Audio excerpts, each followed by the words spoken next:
Golden Abyss starts off the same way as most of the Uncharted. Basically, you're stuck in the middle of the main story and bam, something crazy happens, screen goes black, and then you start the whole thing back to the beginning of the story. It starts off with an unlikely tag team, Nate and this new character Dante being a loudmouth treasure hunter who gives Nate a contract to help him find this treasure. Of course, it doesn't go well, otherwise we wouldn't have another Uncharted game, would we? Drake. Nathan Drake. I must admit, Senor Dante, I am very confused. You tell me you are alone, and yet I find a truck full of your men stealing cliffs from my ruins.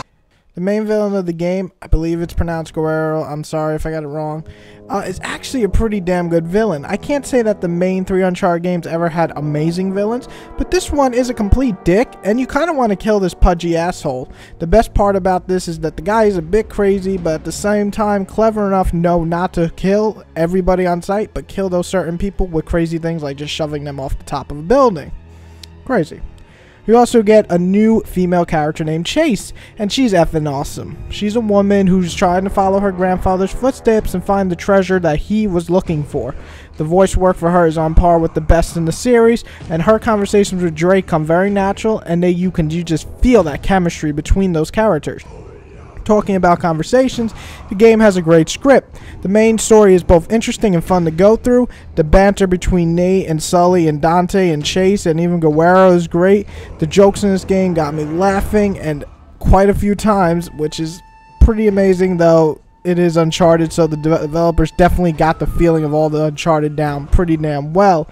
The sound effects are great, and the emotions in each and every character is just so natural. It's amazing. I honestly have nothing bad to say about the story. It's fun, it's exciting, and our treasure hunter is back. Parked over this way. Hey, since we're partners, I'll give you a ride. We are not partners.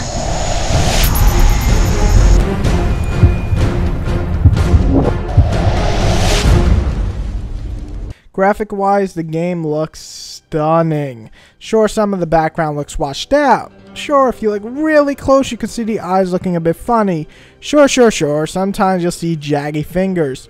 But honestly, if you sit back and look at this game, you'll just be like, wow. Especially in the jungle. Climbing stuff, it looks fantastic, and I would even argue that it's basically a smaller version of Uncharted 1.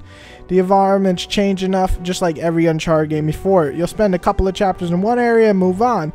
I'd like to see more variation in the next title, you know, some ice areas, some cities, but for its first title on the PS Vita, it definitely looks good and captures the Uncharted spirit quite well.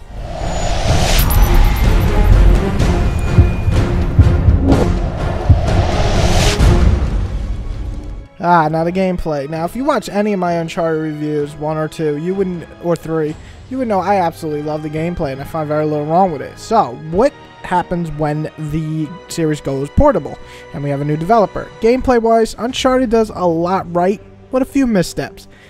As this is a Vita title, the developers definitely want to mix it up and use some of the functions on the PS Vita and try to do it as best as they could. So with that, they added some touchscreen features, and I could see some fans absolutely hating it, but I personally kind of had fun using them.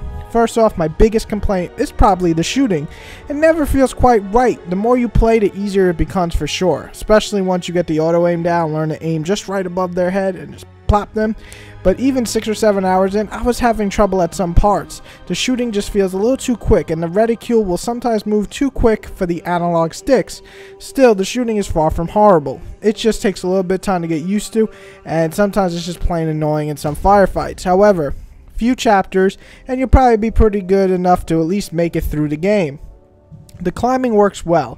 It's easy to use, and there's some really fun touchscreen features. I said there's fun touchscreen features. What am I going to do? I'm going to get attacked? The most obvious is using your fingers to highlight where Drake can move. You'll see him actually do it if you actually touch the screen. So say you touch the next few bars, you'll see Drake actually climb that. It looks really cool and it's easy to use. Also, some scenes will be like collapsing or the building's falling, and you have to quickly jump or grab the next ledge. You'll use your finger to do the movement, and you'll see it work on screen. It's pretty cool, and it gives you a little adrenaline rush for a few seconds. It's easy enough, but it definitely gives you a reflex jump. There aren't as many like high explosions and crazy stunts as like Uncharted 2 or 3, but you'll still have fun jumping around like a real treasure hunter. Actually, a real one would probably die after like one jump. The puzzles seem to show their face more in this game. You'll have a puzzle like put together a map or a piece of paper that's ripped into pieces, and my only problem with that is there's just a lot of them, really, and it gets a little tedious.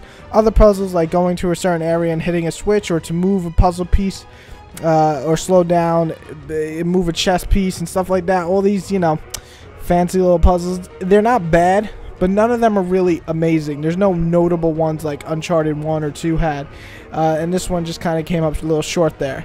So overall the puzzles are just okay, but there's just a bit too many for my liking. The combat is really well done. You'll be able to touch the screen to punch the guy in the face and hit him with a combo 1-2. To finish him, then you'll swipe a different way and basically dodge his attack and then hit him in the face and finish him off. What I really like is that there's more focus on the stealth in this game. Usually every area will give you an option to stealth in, and since I'm not in love with the shooting, the stealth comes in handy.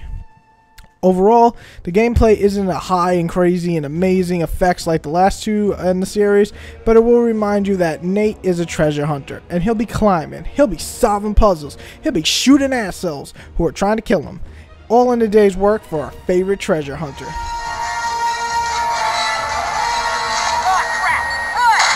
Oh shit. Oh shit. Keep going. Oh fuck. Oh shit. Oh fuck. Oh shit.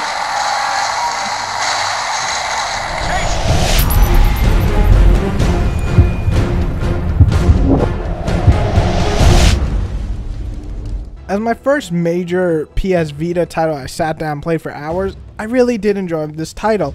I felt something could definitely be improved, like the shooting and puzzles, and of course I'd love to see more areas for the series.